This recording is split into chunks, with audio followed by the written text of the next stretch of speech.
I had a dirty little secret. It was a dirty little secret that I had hidden so deep inside of me that I wasn't even aware of it. My friends weren't aware of it. My family wasn't aware of it. The world was definitely not aware of it. And that dirty little secret was revealed to me one hot July day when I was in my chiropractor's office. I was there for one of my regular appointments, and I must have been lamenting about that same old, and he said to me, "Esther, you are so hard on yourself." He said, "I want to do some emotional muscle testing on you." And I said, "All right." And then literally within seconds, my dirty little secret that I had kept hidden from the world and from myself was revealed to me. And that dirty little secret was not only did I not love myself, I didn't even like myself. In fact, I pretty much loathed everything about myself. We all have dirty little secrets. Do you know what your dirty little secret is? The one that you're hiding from yourself? When my secret was exposed, I shook from my inner core because that little secret had now been exposed.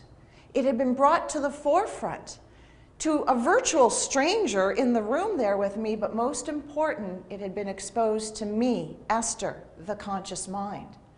The gig was up. There was no turning back. I either had to change what I had just discovered or continue on in that same old. Well, I knew I had enough in life. I was not getting where I wanted to be. I was not living the juicy life that I knew I was capable of living. And it all boiled down to that dirty little secret, that I didn't love myself. What dirty little secret are you holding on to? The beliefs that we hold are like our perception. It's our filter. It's the lens on the glass of our eyes. It's how we look at ourselves. It's how we look at other people, how we look at the world. It's all determined by the beliefs that we hold. So let me give you an example. Let's say on the filter of your eyes, you hold the belief that life is a struggle. So you're walking through life and you're encountering people and situations, but you're looking at everything from the vantage point that life is a struggle. And what you notice is that there is struggle in everything. And then you go back to your friends and you say, "See, I told you life was a struggle because there's a struggle here and a struggle there." You're actually, with your beliefs, creating a self-fulfilling prophecy. And then by chance, if something really great happens, then you say to your friends, "Well, that must just be a fluke because you know what? Life is a struggle."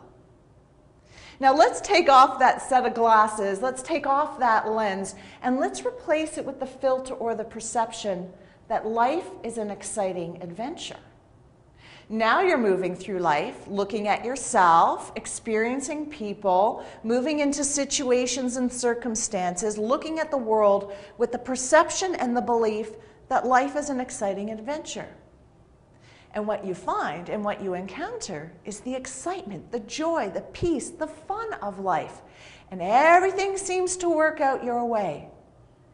And then one day, if something doesn't quite work out your way, then you look at your friends and you say to them, "You know what? That must be a fluke because life is an exciting adventure." Your beliefs shape your reality. A belief is simply a thought that you hold over and over in your mind until it becomes your belief. It becomes your truth, your rule, your regulation, the ground that you stand on. So when you hold these beliefs, let me suggest a pattern that happens. And the first thing is you think a thought.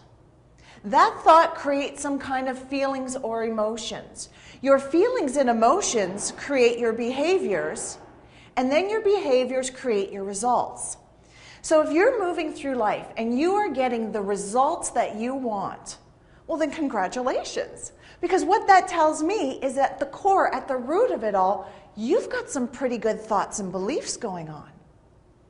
But if you're moving through life and you're not getting the results that you want in one or more areas, Or maybe you are dealing with some behaviors that are just no longer pleasing to you, in fact, maybe even a little bit destructive. Or perhaps you're dealing with some emotions that are out of balance, a little out of whack. Anxiety, fear, panic, worry, stress, depression. Well, in order to get effective, long-lasting change, you have to deal with the core, which is the thought.